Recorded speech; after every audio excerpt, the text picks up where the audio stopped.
untuk nomor 17. Di sini kan ada diberikan sumber suara dalam posisi yang memancarkan bunyi dengan frekuensi 1000 Hz dan sebuah detektor bergerak mendekati sumber suara ini dengan kecepatan tertentu. Jika detektor ini dapat memantulkan kembali bunyi ke sumber suara dan frekuensi terdeteksi kembali adalah 2000 Hz, maka kecepatan detektor adalah diketahui kecepatan bunyi di medium udara itu 340 meter per sekon. Pertama kita dapat ditulis yang diketahui. Yang diketahui itu ada yang pertama frekuensi sumber 1000 Hz. Yang kedua ada plus VP atau kecepatan detektor yang mendekati sumber suara. Terus ada frekuensi pemantulan detektor, kita dapat F aksen 2 sebesar 2000 Hz. Nah, di sini kita tinjau ada yang kasus pertama, D itu sumber suaranya diam, Vs-nya 0. Kemudian ada detektor sebagai penerima, itu ini kecepatan detektor yang mendekati sama aja. Terus ada frekuensi sumber ini 1000 Hz. Nah, kita dapat tulis frekuensinya atau kecepatan frekuensi V plus VP dibagi V ditambah 0 dikali Fs. Kemudian kita tinjau kondisi yang kedua atau kasus kedua. Itu ada detektor memantulkan bunyi itu sebagai sumber. Sumbernya kan kalau yang tadi diam, kalau sekarang sumbernya itu detektor yang memantulkan bunyi.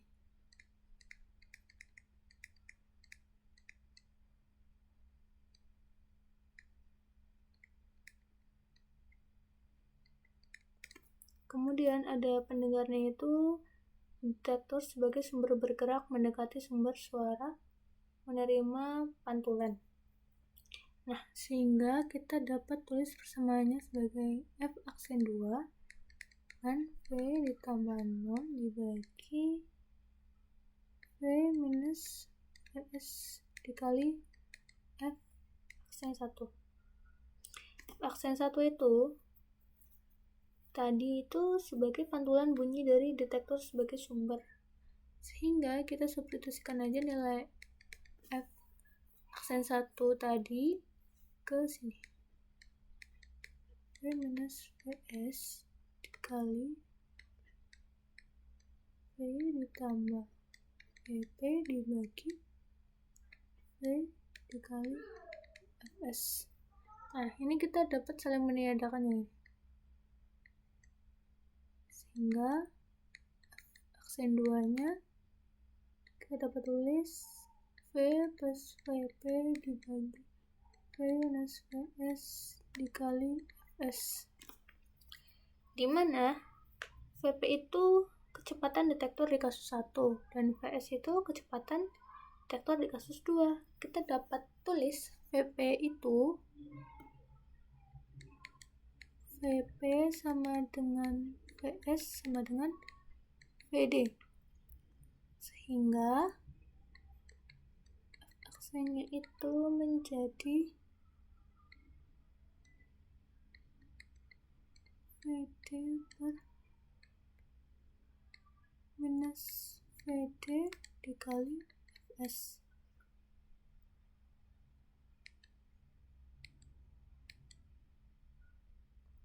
Nah, lanjutannya di sini kita substitusikan nilai-nilainya, ada 2000 Hz tadi F aksen 2 nya, terus V-nya itu 340 plus VD Oke, 340 minus VD dikali tadi Fs-nya 1000 Hz. Coret sehingga 2 kali 340 minus VD sama dengan 340 plus VD. 680 minus 2 VD sama dengan 340 tambah VD. 3 VD sama dengan 340 sehingga kecepatan detektornya itu sekitar 113,33 meter per second. Kita lanjut ke nomor berikutnya.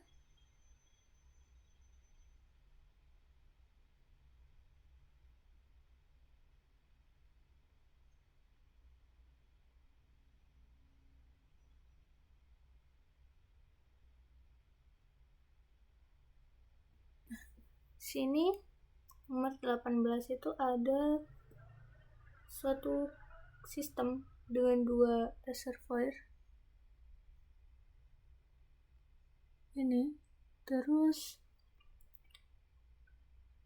ada juga konduktivitas thermal beberapa bahan yang dapat dilihat pada tabel ini.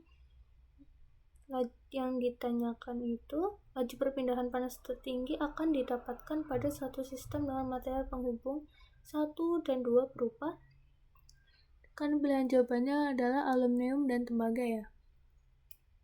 Nah, penjelasannya konduktivitas thermal atau K.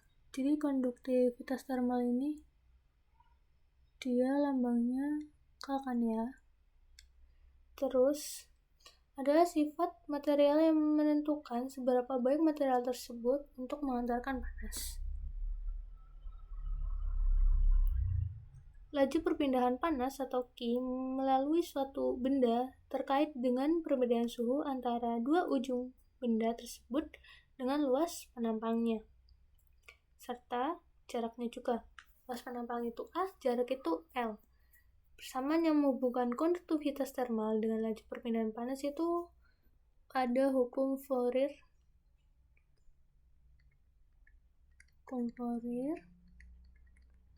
yang bunyinya Q sama dengan minus K dikali A dikali delta T dibagi L. Persamaan ini Q sama dengan minus K kali A dikali delta T per L itu menjelaskan bahwa laju perpindahan panas atau Q berbanding lurus dengan luas penampang A dan perubahan suhu delta T serta berbanding terbalik dengan ketebalan bahan L.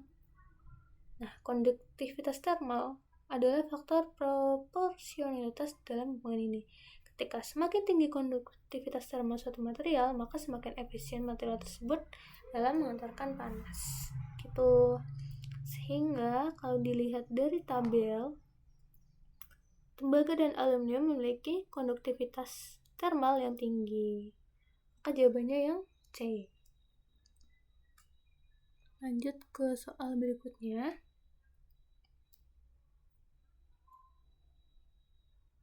Di sini ada diketahui gas ideal bermassa 2 kg air, 2 kg, kemudian ada proses termodeka dengan tekanan konstan. Itu proses isobarik dengan P-nya itu sebesar 100 kilopascal, R-nya 0,287, terus suhu awal sebesar 17,8 derajat Celcius, suhu akhir atau T akhirnya itu sebesar 100 derajat Celcius. Yang ditanyakan berapa usaha yang dilakukan pada sistem tersebut. Diketahui persamaan usaha atau kerja pada isobarik itu diberikan oleh W sama dengan P dikali delta V. Terus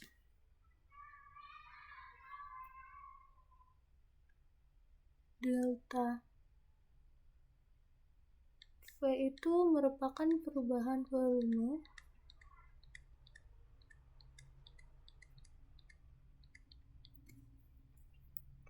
yang dapat dicari dengan hukum keadaan PV sama dengan MRT, V-nya sama dengan MRT bagi P. Nah, kita bakalan dapat V awal MRT awal bagi P dan V akhir MRT akhir dibagi P. Sehingga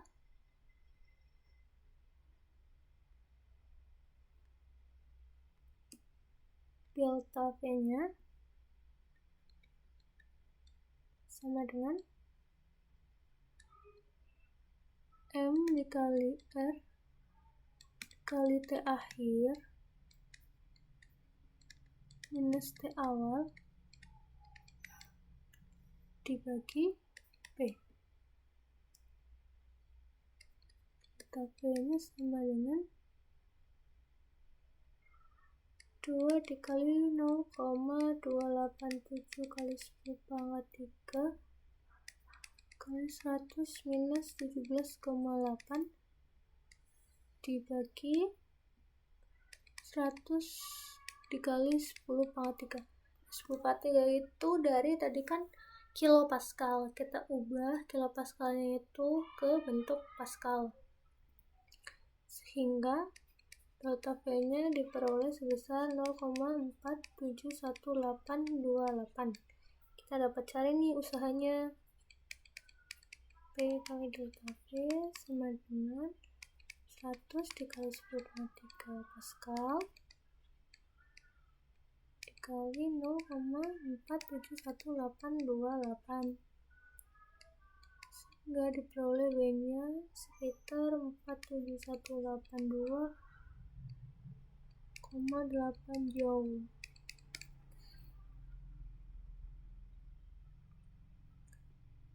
Lanjut ke nomor berikutnya, nomor 20. Jika menurut termometer X, es mencair dan air mendidih berturut-turut terjadi pada 20X dan 80X, maka ketika suatu benda diukur menurut termometer X dan Celsius menunjukkan angka yang sama, suhu tersebut adalah, ini kita bisa pakai yang ada termometer X, kan termometer X, dia suhu bawahnya atau TB-nya itu 20 derajat Celcius, sedangkan TA-nya suhu atasnya 80 derajat X. Sorry. Maaf, ini X. Nah,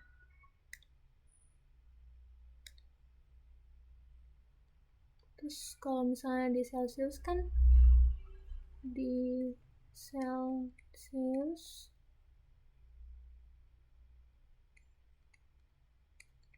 TA-nya 100 derajat Celcius, TB-nya itu 0 derajat Celcius ya.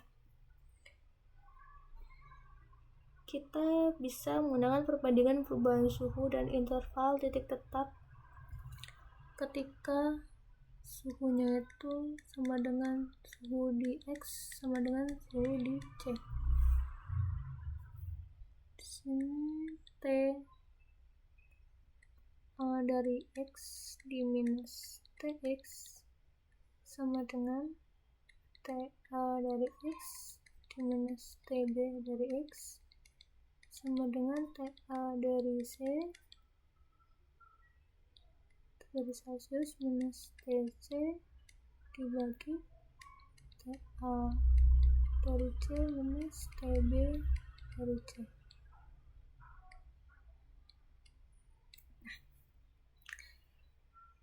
Kita langsung substitusikan nilai angkanya aja. 80 min TE. Ini kan TX sama dengan TC sama dengan T. Nah, di sini ada TX. Di sini ada TX nih, terus di sini juga ada TC. Kita dapat tulis sebagai T aja. Per 20 minus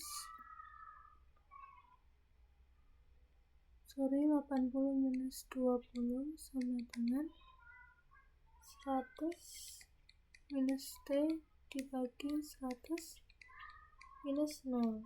Di sini 80 dikalikan 100 di sini dan 60 di sini 100 minus T. Di sini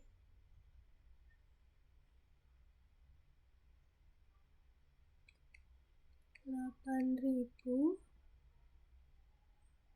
minus 100 T sama dengan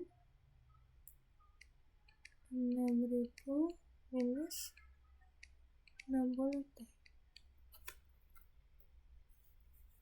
Jadi kita bakalan peroleh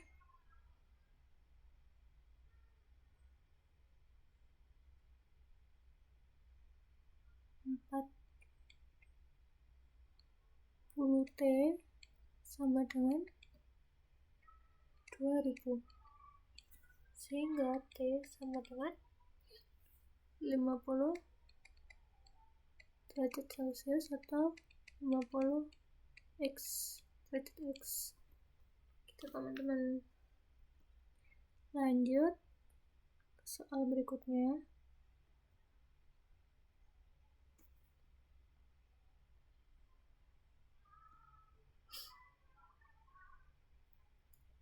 Ketika masa pandemi COVID-19, biasa digunakan alat ukur suhu sejenis termogan untuk mengukur suhu kulit pada kening seseorang. Termogan termasuk jenis termometer titik-titik besar, titik-titik. Selain itu, titik didih minyak goreng 125 derajat Celcius, air 100 derajat Celcius, dan formaldehid atau formalin itu 40 derajat Celcius. Ikan basah dan berformalin itu maka titik-titik sebab titik-titik urutan pilihan jawaban tersebut adalah, jadi kita harus evaluasi masing-masing dari titik-titik itu. Aku bakalan gedein ininya aja, kan ini ada gini di sini, terus ini di sini.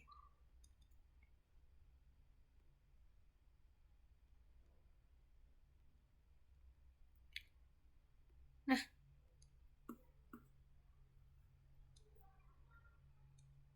kalau masa pandemi COVID-19 itu alatnya namanya pirometer kan.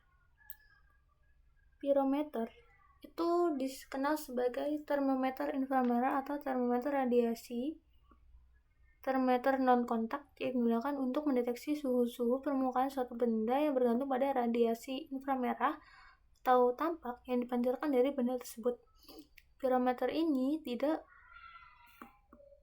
bertindak sebagai fotodetektor karena sifat menyerap energi dan mengukur intensitas gelombang elektromagnetik pada setiap panjang gelombang. Nah, berdasarkan prinsip pengukuran suhu menggunakan radiasi inframerah dari permukaan tubuh atau objek yang diukur.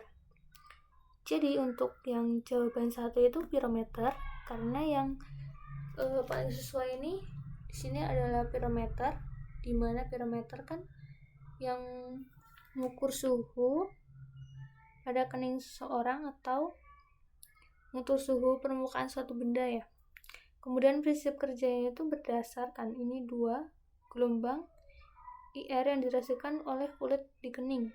Jadi prinsip kerjanya itu pengukuran suhu menggunakan radiasi inframerah dari permukaan tubuh atau objek yang diukur.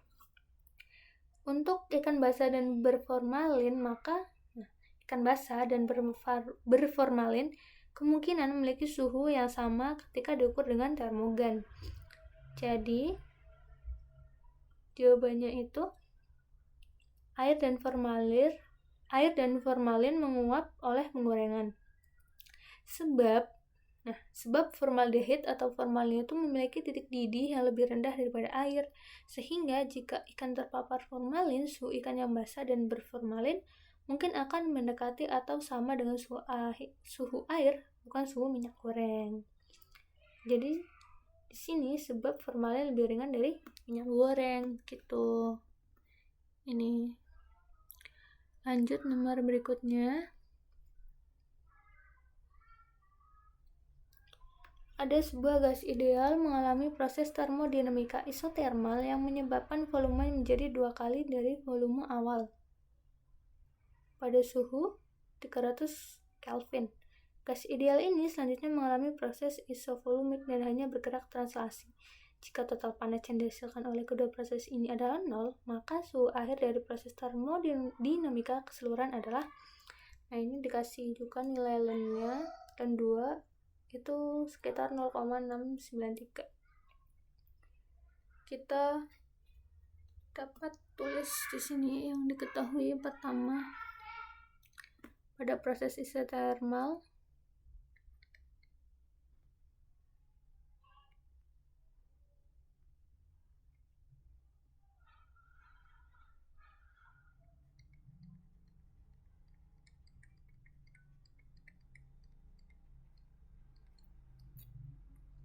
V1 sama dengan V, V2 sama dengan 2V, 2 kalinya, suhunya 300 Kelvin.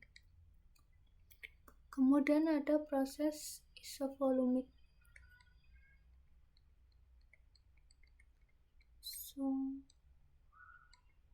Volumik atau isohorik.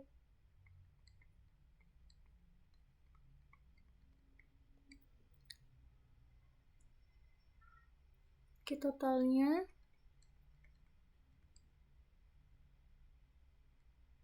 sama dengan 0.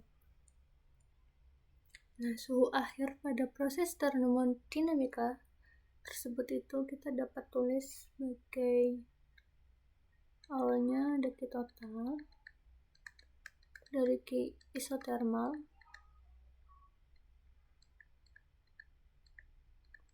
tambah Q isovolumik.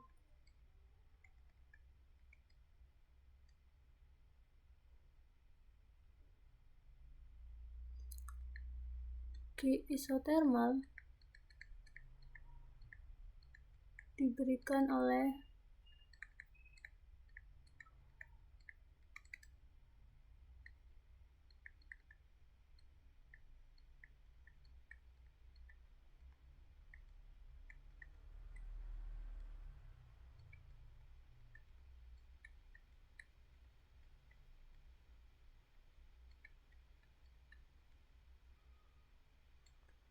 W sama dengan nRT ln V2 per V1.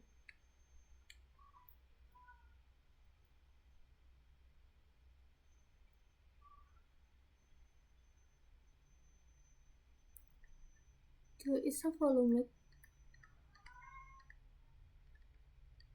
diberikan oleh delta U, yakni 3/2 R delta T Kita langsung substitusikan aja. Ini aku pindah ke halaman yang baru.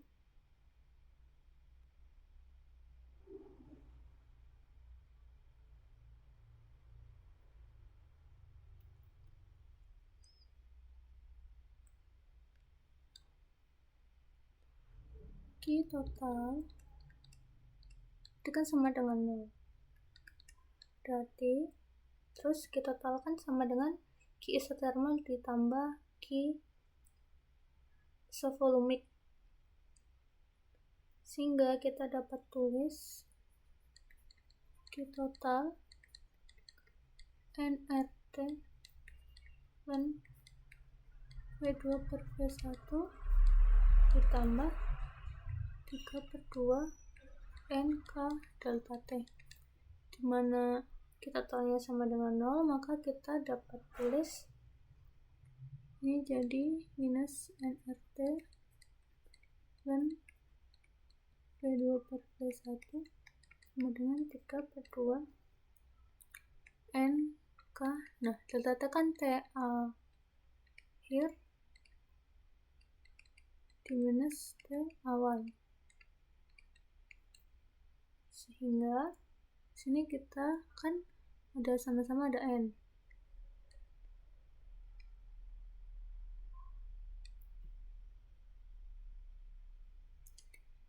Maaf, ini R ya guys. Jadi kita bisa meniadakan N sama R nya. Tadi yang depan udah R belum ya? Iya, nRT sama-sama R. Nah, jadi kan N sama R nya kan meniadakan ya, ini NR. Terus kita tinggal punya persamaan minus T ln V2 per V1 3/2 T akhir minus T awal.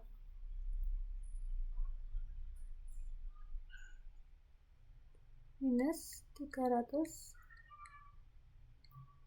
dan 2V, V2 nya kan tadi 2V, terus V1 nya V sama dengan 3/2, T akhirnya kita tulis sebagai T aja, terus minus 300.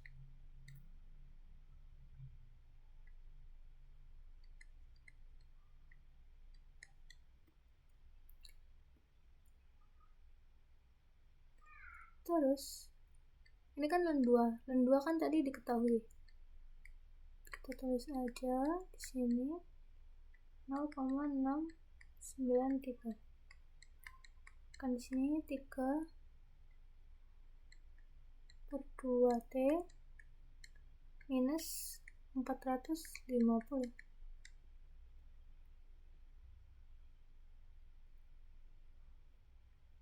minus 207, ini 300 dikali 0,693 hasilnya 207, terus di plus 450 sama dengan 3/2 T. Diperoleh nilai T nya itu sebesar 163 Kelvin. Ya, udah sesuai sama ininya ya. Ini kita bisa cari nilai yang paling mendekati dari hasil jawaban yang udah kita cari ini. Lanjut ke nomor 23. Ada sebuah bejana berisi gas ideal helium dan kripton. Jika diketahui nomor massa dari atom kripton adalah 4 kali nomor massa helium, dan antara atom helium dan kripton tidak saling berinteraksi, maka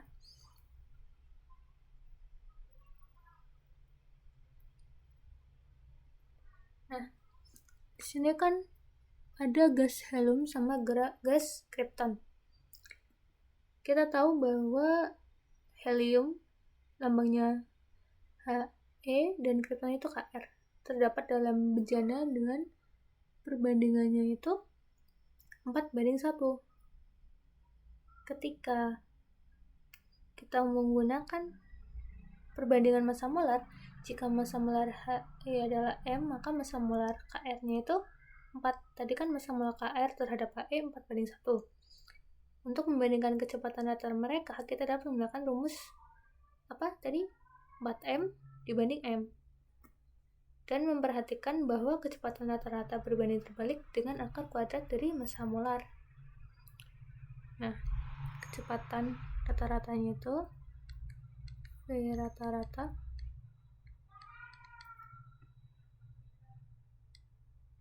sama dengan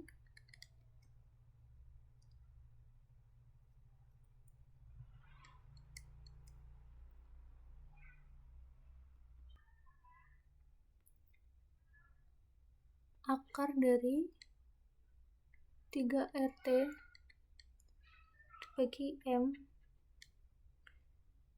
di mana V rata-rata ya kecepatan rata-rata molekul gas, R-nya itu konstanta gas, T-nya itu suhu absolut dalam Kelvin, dan M-nya itu massa molar gas dalam kilogram. Tadi kan massa molar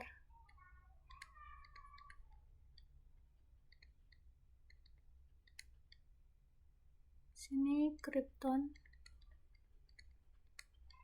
banding helium 4M dibanding M.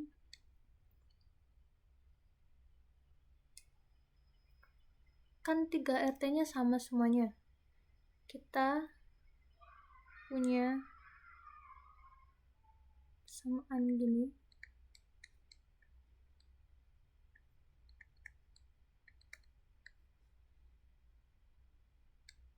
Kan ini 1 per ya. Jadinya kalau kan 3RT sama punyanya antara helium sama krypton kan sama.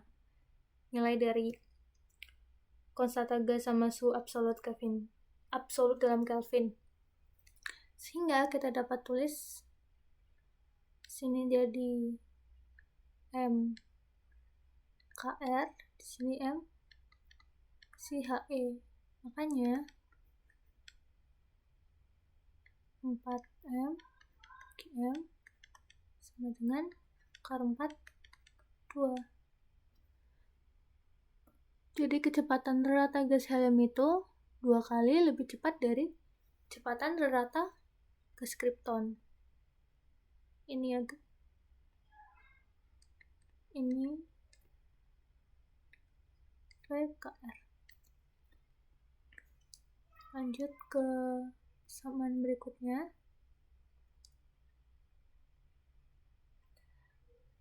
Panas jadi semua gas melibatkan derajat kebebasan gerak pada suhu rendah di bawah 20 Kelvin.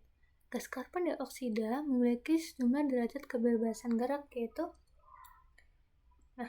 pada suhu rendah di bawah 20 Kelvin, gas karbon dioksida memiliki 3 derajat kebebasan gerak yang menggambarkan kemampuan molekul dalam gas untuk bergerak secara translasi dalam 3 sumbu spasial. Setiap derajat kebebasan gerak secara khusus mengacu pada cara energi termal disimpan dalam molekul gas. Untuk gas diatomik seperti CO2 atau karbon dioksida, setiap molekul memiliki 3 sumbu translasi yang independen di mana molekul tersebut dapat bergerak. Nah, perumusan derajat kebebasan dengan teori kinetik gas itu F sama dengan 3N minus P, di mana F itu derajat kebebasan gerak,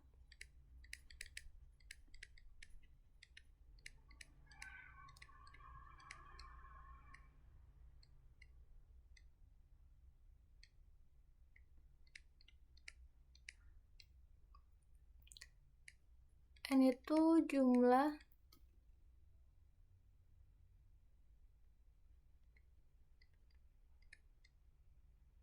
atom atau molekul dalam gas. Yang terakhir ada P.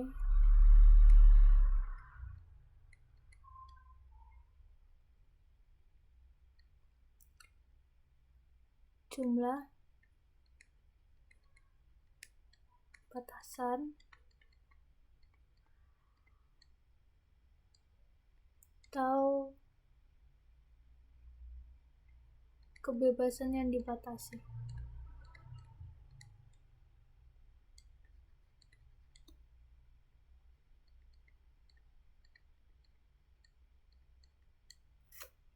Misalnya ada batasan rotasi atau vibrasi untuk molekul diatomik. Nah, untuk gas CO2 itu memiliki 3 atom, sehingga pada suhu rendah hanya gerak transaksi yang dominan, menyebabkan 3 derajat kebebasan gerak yang terkait dengan 3 sumbu transaksi yang independen. Nah, berarti pada suhu rendah, energi termal terutama disimpan dalam bentuk gerak transaksi pada gas CO2, sementara gerak rotasi atau vibrasi itu tidak signifikan pada suhu tersebut. Namun, pada suhu yang lebih tinggi, derajat kebebasan gerak lainnya seperti rotasi dan vibrasi akan aktif dan berkontribusi pada energi termal gas CO2. Di sini dapat kita simpulkan bahwa ini kan pada suhu rendah, jadi ada 3 gerak translasi yang dimiliki oleh CO2. Nomor terakhir, ada 15 partikel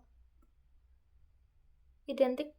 Satu gas ideal memiliki berbagai kelajuan. Satu memiliki kelajuan 2 meter per second, 2 memiliki kelajuan 3 meter per second, 3 memiliki kelajuan 5 meter per second, 4 memiliki kelajuan 7 meter per second, 3 memiliki kelajuan 9 meter per second, dan 2 memiliki kelajuan 12 meter per second. Manakah pernyataan berikut yang tidak benar? Nah, untuk menghitung kecepatan root mean square atau VRMS, akar 1 per N sigma VI kuadrat.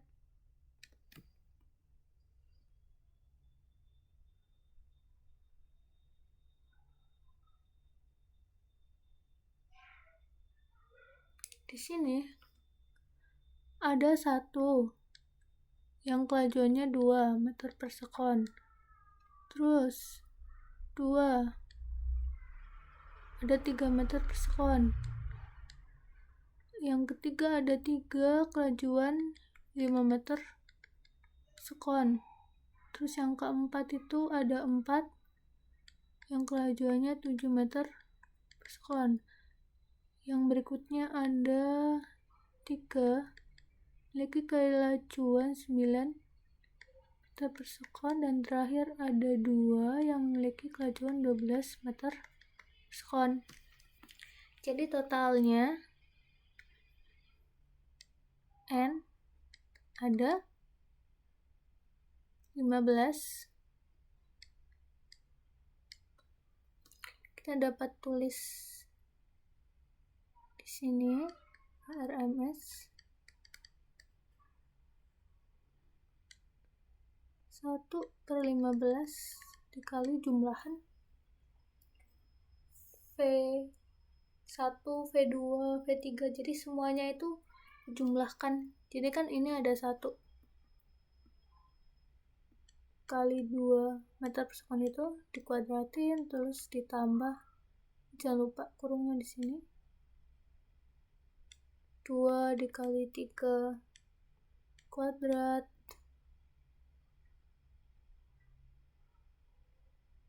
kuadratnya di sini ya. Maaf, ini kan tadi total semua